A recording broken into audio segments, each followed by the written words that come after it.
జై సోమనాథ్ పార్ట్ 78 క్రిందటి తర్వాయి భాగం.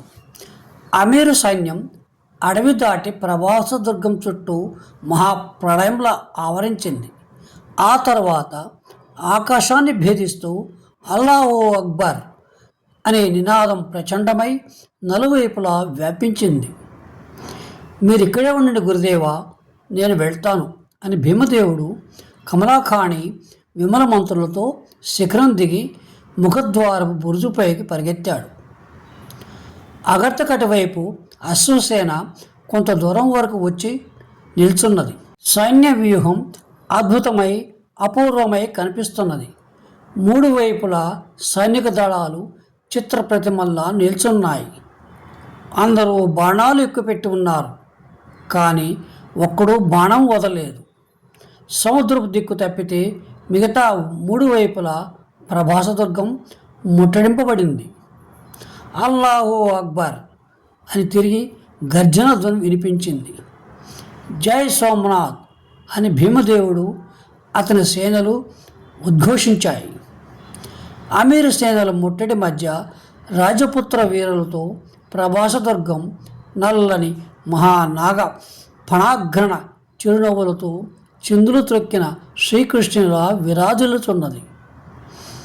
భీమదేవ మహారాజు ఛత్రచామరాలతో పెద్ద బురుజు మీద అందరికంటే ముందు నిల్చొని ఇదంతా చూస్తున్నారు. ఇంతలో అమీర్ సైన్యం మధ్య చిన్న చదరపు స్థలంలో ఒక పెద్ద పచ్చ జెండాను పైకి ఎగురవేశాడు. గజ పంక్తుల వెనక శిబిరాలు స్థాపించడానికి అటు ఇటు పరిగెడుతున్నారు. ఆ ఏనుగుల మధ్య నుంచి 500 అశ్వక దళం ఒకటి ముందుకు వచ్చింది. ఎంత అద్భుతంగా ఉన్నదా వ్యూహరచన!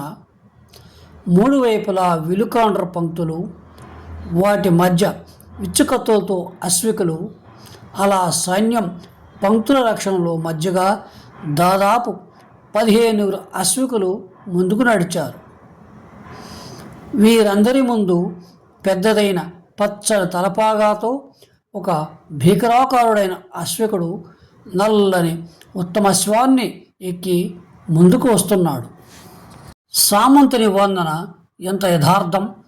సుల్తానుడు అమీర్ మహమ్మద్ వాడే గజని. మహారాజు పండ్లు పటపట కొరికాడు. తన విల్లు తీసుకొని భూమికా నుంచి బాణాన్ని సంధించాడు.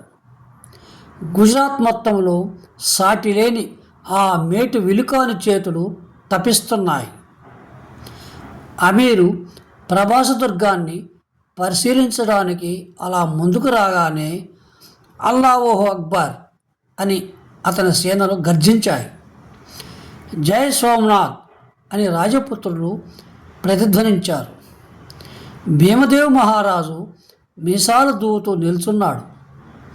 అలా చాలాసేపు అమీర్ ఏకాగ్రతతో దుర్గాన్ని చూస్తూ నిల్చుని గురి తప్పని 2 విలుకాండ్రను రప్పించి బాణం వదలమని ఆజ్ఞాపించాడు.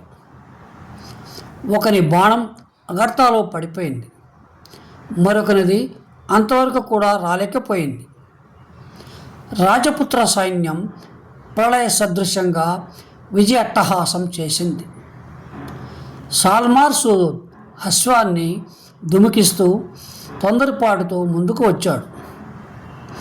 బాణం ఎక్కుపెట్టాడు. భీమదేవుని బాణం కూడా సిద్ధంగానే ఉన్నది. లిప్త కాలంలో అపూర్వమైన బాహుబలంతో బాణాలు విసిరాడు. 2 బాణాలు రివ్వున పక్కగా తప్పించుకొని దూసుకుపోయాయి. మసూద్ బాణం కోటగోడలకు తగిలి కింద పడిపోయింది. భీమదేవుని బాణం వాయువేగంతో మసూద్ కాలిని భేదిస్తూ గుర్రపు పొట్టలో చొచ్చుకుపోయింది. గుర్రం సుళ్ళు తిరిగింది. వెంటనే మసూద్ గుర్రంతో సహా మట్టిలో దొరలాడారంభించాడు. రాజపుత్ర సైన్యం విజయోల్లాసంతో హర్షధ్వని చేసింది.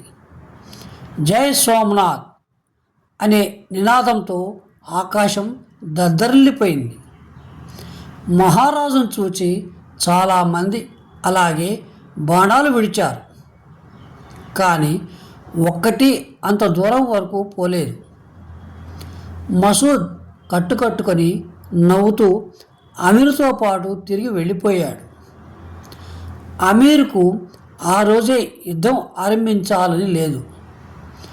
అతని సైన్యం అంతా అలా క్షణం ప్రతిమల్లా నిల్చుని ఆజ్ఞ లభించడంతోనే వాహనాలు దిగి డేరాలు పాతి భోజనపు ఏర్పాట్లలో లీనమైనారు. ప్రభాసంలో విజయదుందువులు విరామం లేకుండా మురుగుతూనే ఉన్నాయి. మొదట భీమదేవుడే దెబ్బతీశాడు. ఈ శుభశకునం వల్ల అందరూ ఎంతో ఆనందించారు. మధ్యాహ్నం వరకు చూస్తే అమీరు 2-3 నెలలు ఆక్రమణకై సంసిద్ధమవుతున్నట్లు కనిపించింది. నలువైపుల నుంచి మట్టి తెప్పించి మొదటి పంక్తిలోని అశ్వదళం ముందు విలుకొండ రక్షణకై కుప్పలు పోయించాడు. పగలల్లా ఈ తతంగం నడుస్తూనే ఉన్నది. రాజపుత్ర సైనికులు కోట బురుజుల మీద నిల్చొని వికరిస్తూనే గడిపారు. సశేషం.